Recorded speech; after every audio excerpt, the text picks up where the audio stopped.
사도신경으로 신앙고백 드리시겠습니다. 전능하사 천지를 만드신 하나님 아버지를 내가 믿사오며 그 외아들 우리 주 예수 그리스도를 믿사오니 이는 성령으로 잉태하사 동정녀 마리아에게 나시고 본디오 빌라도에게 고난을 받으사 십자가에 못 박혀 죽으시고 장사한 지 사흘 만에 죽은 자 가운데서 다시 살아나시며 하늘에 오르사 전능하신 하나님 우편에 앉아 계시다가 저리로서 산 자와 죽은 자를 심판하러 오시리라. 성령을 믿사오며 거룩한 공회와 성도가 서로 교통하는 것과 죄를 사하여 주시는 것과 몸이 다시 사는 것과 영원히 사는 것을 믿사옵나이다. 아멘. 함께 은혜 나눌 하나님의 말씀 마태복음 26장 31절에서 35절까지의 말씀입니다. 마태복음 26장 31절에서 35절까지의 말씀입니다. 말씀을 읽어드리겠습니다. 그때 예수께서 제자들에게 이르시되 오늘 밤에 너희가 다 나를 버리리라 기록된 바 내가 목자를 치리니 양의 떼가 흩어지리라 하였느니라. 그러나 내가 살아난 후에 너희보다 먼저 갈릴리로 가리라. 베드로가 대답하여 이르되 모두 주를 버릴지라도 나는 결코 버리지 않겠나이다. 예수께서 이르시되 내가 진실로 내게 이르노니 오늘 밤 닭 울기 전에 내가 3번 나를 부인하리라. 베드로가 이르되 내가 주와 함께 죽을지언정 주를 부인하지 않겠나이다 하고 모든 제자도 그와 같이 말하니라. 아멘. 네, 할렐루야. 저는 본문의 말씀 가지고 함께 말씀의 은혜를 나누기를 원합니다. 본문의 내용은 이제 마가복음과 누가복음, 요한복음에도 이제 모두 등장을 하고 있는 내용입니다. 성경 안에서 이제 슬픈 내용들이 좀 많이 등장을 합니다만은 그 슬픈 내용들 중에 하나가 바로 이제 오늘의 본문의 말씀이 아닐까라는 그런 생각을 하게 됩니다. 오늘 본문은 이제 예수님의 최후의 만찬 이후 이제 감람산으로 가는 길에서 이제 하신 말씀이다라고 이야기를 합니다.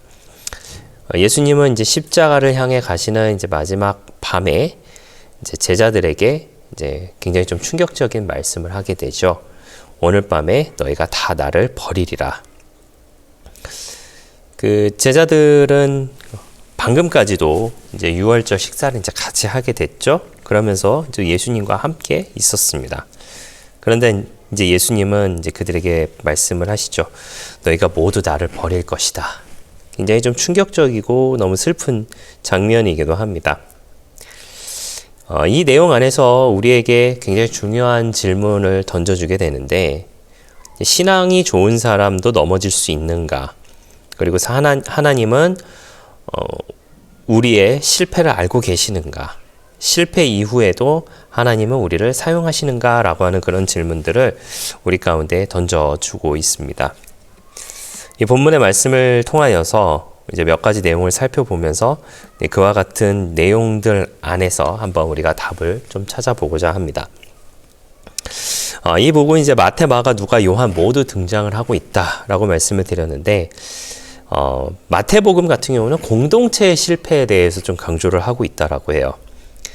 마태복음 26장 31절 말씀에 그때 예수께서 제자들에게 이르시되 오늘 밤에 너희가 다 나를 버리리라 라고 이렇게 말씀하고 계시죠. 그리고 기록된 바 내가 목자를 치리니 양의 떼가 흩어지리라 하였느니라 라고 하면서 너희가 다 라고 하는 그런 표현을 굉장히 강조하고 있습니다. 이는 이제 공동체 전체가 이제 실패를 했다라고 하는 것을 의미하게 되죠. 베드로뿐만 아니라 모든 제자가 실패했다. 실제로는 이제 몇 시간 뒤에 이제 제자들은 다 도망하게 되고 베드로는 예수님을 부인하게 되는 그런 사건을 우리가 이제 성경을 통해서 이제 접하게 되죠.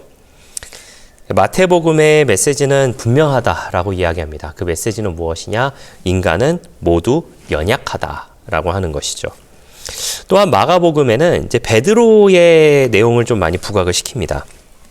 마가복음 14장 29절 말씀에 베드로가 여짜오되 다 버릴지라도 나는 그리하지 않겠나이다 라고 이렇게 이야기를 하죠.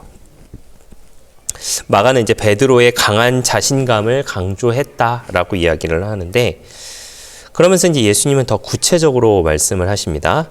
오늘 이 밤 닭이 2번 울기 전에 내가 3번 나를 부인하리라 라고 이렇게 말씀을 하시게 되지요. 그러면서 이제 마가복음은 인간의 자기 확신이 얼마나 위험한지를 이제 보여준다라고 이야기를 하고 있습니다. 또한 누가복음에는 누가복음 22장 31절 말씀에 더 조금 무서운 말씀을 좀 하시게 되는데, 시몬아 시몬아 보라 사탄이 너희를 까부르듯 하려고 요구하였으나 라고 하면서 예수님께서 먼저 말씀을 시작을 하시게 되죠. 여기서 중요한 사실이 한 가지 등장을 하게 되는데, 베드로의 실패 뒤에는 누가 있느냐? 바로 사탄이 있다. 사탄의 공격이 있다라고 하는 것을 굉장히 강조하고 있습니다. 그러나 그 뒤에 예수님은 또한 이렇게 말씀하시는데, 누가복음 22장 32절 말씀에 그러나 내가 너를 위하여 내 믿음이 떨어지지 않기를 기도하였노니 너는 돌이킨 후에 내 형제를 굳게 하라 라고 하면서 예수님께서 베드로를 위하여 중보하고 계시는 것을 또한 이야기를 하고 강조를 두고 있습니다. 요한복음은 이제 사랑의 관계를 굉장히 강조하고 있다라고 이야기하는데, 요한복음 자체를 가리켜서 우리가 사랑의 복음서, 요한 자체를 가리켜서 사랑의 사도라고 이렇게 이야기를 하잖아요. 요한복음 13장 37절 말씀에 이렇게 고백을 하고 있습니다. 베드로가 이르되 주여 내가 지금은 어찌하여 따라갈 수 없나이까? 주를 위하여 내 목숨을 버리겠나이다 라고 하면서 요한복음은 이제 베드로의 열정적인 사랑을 강조를 하고 있습니다. 분명히 베드로는 예수님을 사랑했습니다. 베드로뿐만 아니라 예수님의 제자들도 아마도 예수님을 사랑했을 것 같아요. 가룟 유다를 빼고요. 그러나 사랑만으로는 충분하지 않음을 또한 보여주고 있죠. 이 이야기는 무슨 말이냐면 인간의 열정만으로는 충분하지 않다라고 하는 것을 또한 강조하고 있다는 거예요. 십자가의 시험 앞에서 무너질 수밖에 없는 것이 바로 인간의 열정이다라고 하는 것이죠. 제가 이제 사랑의 관계의 강조에 대해서 말씀을 드렸는데, 사실은 말을 바꿔야겠죠. 사실 사랑이 아니라 열정이죠. 그렇게 열정적인 베드로였지만 결국은 무너지게 되는 모습을 보여주게 됩니다. 자, 이 사건은 우리 가운데 이제 여러 가지 중요한 메시지를 사실은 보여주고 있는데요. 몇 가지만 좀 살펴보고자 합니다. 첫 번째로는 인간의 전적인 타락이라고 하는 것인데, 여러분 제자들은 어땠나요? 예수님을 따라다녔던 사람이에요. 그것도 3년 혹은 3년 반 동안. 무려 3년 혹은 3년 반 동안 예수님을 따라다녔다라고 한다면 그냥 따라다녔던 것도 아니었죠. 사실은 기적도 보고요. 가르침도 받게 되고요. 함께 그런 모습들을 보면서 그럼에도 불구하고 모두 도망간 것이 제자들의 모습이었다라고 하는 것이죠. 이것은 인간의 본성을 보여준다라고 이야기를 하는데, 로마서 3장 23절 말씀에 이렇게 기록하고 있습니다. 모든 사람이 죄를 범하였음에 하나님의 영광이 이르지 못하였다. 신앙의 연수가 영적인 실패를 완전히 막아주지는 못했다라고 하는 것이죠. 예수님과 직접적으로 3년 혹은 3년 반 동안 따라다녔음에도 불구하고 실패할 수밖에 없는 것이 바로 인간의 모습이다라고 하는 것이죠. 또한 하나님의 전지성에 대해서도 보여주고 있습니다. 예수님은 미래를 정확하게 알고 계셨어요. 오늘 밤이라고 딱 찍어서 말씀을 해주셨고, 닭 울기 전이라고 하는 것도 딱 말씀을 하셨고, 3번 부인할 것이다 라고 하는 것도 딱 집어서 말씀해 주셨습니다. 이것은 하나님의 전지성을 보여준다라고 이야기를 하는데, 하나님은 분명히 우리의 실패도, 또 우리의 약함도, 그리고 우리의 넘어짐도 이미 알고 계신다라고 하는 것이죠. 그런데 이 부분에 대해서 아주 중요하게 강조하고 있는 부분이 있습니다. 그것이 무엇이냐면 하나님은 알고도 사랑하신다라고 하는 것이에요. 자, 그리고 세 번째로는요, 예수님의 중보 사역이라고 하는 것입니다. 누가복음 22장 32절에 내가 너를 위하여 기도하였다라고 하는 그런 표현이 등장을 하게 돼요. 이것이 아주 중요한 것이다라고 이야기하고 있는데, 예수님은 지금도 저와 여러분을 위하여서 지금도 기도하고 계신다라고 하는 것이죠. 히브리서 7장 25절 말씀에 보면 이렇게 되어 있습니다.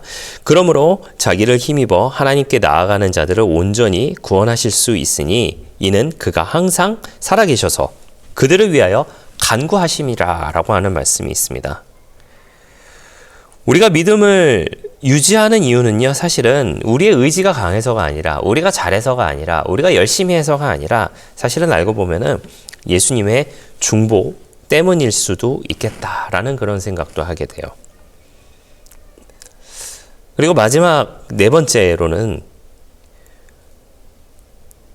베드로는 실패했습니다. 그러나 결국 회개하고 회복하고 교회의 지도자가 되었습니다. 그러면서 예수님께서 말씀을 하셨습니다. 돌이킨 후에 내 형제를 굳게 하라. 마지막 네 번째는 우리가 서로를 굳게 해야 된다라고 하는 것입니다.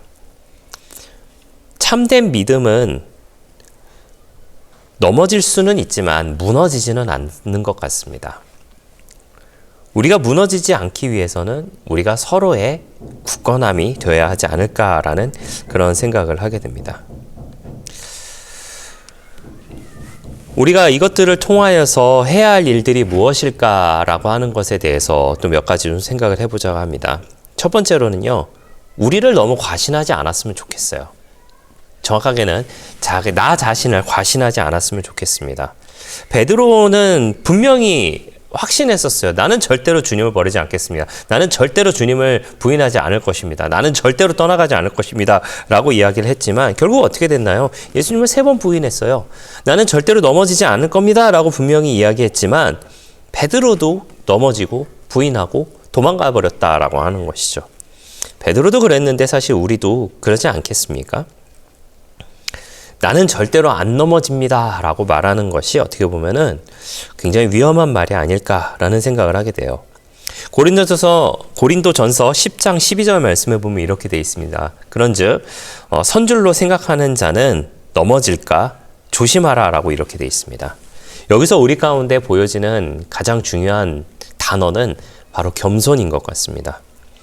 겸손이라고 하는 것은 우리 가운데 영적인 안전장치가 되지 않을까라는 그런 생각을 하게 됩니다. 사랑하시는 성도 여러분, 우리는 언제든지 넘어질 수 있다라는 것을 생각하면서 항상 겸손함으로 나아가는 우리 모두가 되시기를 부탁을 드리겠습니다. 그리고 두 번째로는 시험은 항상 온다라고 하는 것이에요. 예수님께서 말씀하셨습니다. 오늘 밤에 시험은 갑자기 찾아오게 됩니다. 어느 순간 갑자기 찾아오게 돼요. 예상하지 못한 순간, 준비되지 않은 상황, 그런 상황에 시험은 분명히 찾아옵니다. 그래서 예수님은 말씀하셨죠. 깨어 기도하라 라고 말씀을 하시게 됩니다. 기도 없는 신앙은 시험 앞에 분명히 무너질 수밖에 없을 것입니다. 우리는 항상 깨어 기도하면서 그 시험을 대비하는 우리 모두가 되시기를 부탁을 드리겠습니다. 그리고 마지막 세 번째로는요, 실패가 끝이 아니다라고 하는 것이에요. 베드로는 분명히 실패했습니다. 그러나 하나님은 그를 버리지 아니하셨죠. 부활하신 예수님은 베드로를 찾아가죠. 물론 우리는 결론을 알기 때문에 사실 이를 결론을 말할 수 있을 것 같습니다. 예수님께서 베드로를 찾아오셔서 말씀하시죠. 네가 나를 사랑하느냐? 네가 나를 사랑하느냐? 네가 나를 사랑하느냐? 주여 당신만이 아십니다. 당신만이 아십니다. 당신만이 아십니다. 라고 하면서 내 양을 먹이라 라고 말씀을 하시면서 실패는 끝이 아니라 회복의 시작이다 라고 하는 것을 보여주고 있다라고 하는 것이죠. 중요한 것은 실패 후에 거기서 무너져서 끝나는 것이 아니라 실패는 할 수 있지만 다시 일어나서 돌이킴으로 인하여서 주님 앞에 나아가는, 그리고 주님을 위해 살아가는 그 모습이 우리 가운데 필요하다라고 하는 것이죠. 사랑하시는 성도 여러분, 우리가 이 말씀을 통하여서 우리가 생각해 볼 수 있는 것은 우리는 약하다라고 하는 것, 그리고 예수님은 항상 우리를 위하여 함께하고 계시다라고 하는 것을 우리가 꼭 기억해야 될 줄 믿습니다. 우리의 실패를 아시고 우리를 위해 기도하시고 우리를 다시 일으켜 세워주시는 분은 예수님이다라고 하는, 그래서 우리의 소망은 우리의 믿음이 아니라 예수님의 은혜라는 것을 기억하는 저와 여러분들 되시기를 예수님의 이름으로 부탁을 드리겠습니다. 오늘 우리가 붙들어야 할 것은 내가 너를 위하여 기도하였다라고 하는 그 예수님의 말씀을 우리가 붙잡고 살아가기를 부탁을 드리겠고, 이 말씀 덕분에 우리는 넘어져도 다시 일어설 수 있다라고 하는 것을 기억하며 나아가시는 이 한 주의 시작 되시기를 예수님의 이름으로 부탁을 드리겠습니다. 기도하겠습니다. 좋으신 아버지 하나님 감사합니다. 우리의 실패를 아시고 우리를 위해 기도하시고 우리를 다시 이렇게 세워주시는 그 예수님을 의지하고 나아가는 우리 모두가 되게 하여 주시옵소서. 이 한 주간이 그 주님을 의지하며 나아가는 우리 모두가 되게 하여 주시옵소서. 감사드리며 예수님의 이름으로 기도했습니다. 아멘. 주기도문으로 마치겠습니다. 하늘에 계신 우리 아버지여, 이름이 거룩히 여김을 받으시오며 나라가 임하시오며 뜻이 하늘에서 이루어진 것 같이 땅에서도 이루어지이다. 오늘 우리에게 일용할 양식을 주시옵고 우리가 우리에게 죄 지은 자를 사하여 준 것 같이 우리 죄를 사하여 주시옵고 우리를 시험에 들게 하지 마시옵고 다만 악에서 구하시옵소서. 나라와 권세와 영광이 아버지께 영원히 있사옵나이다. 아멘.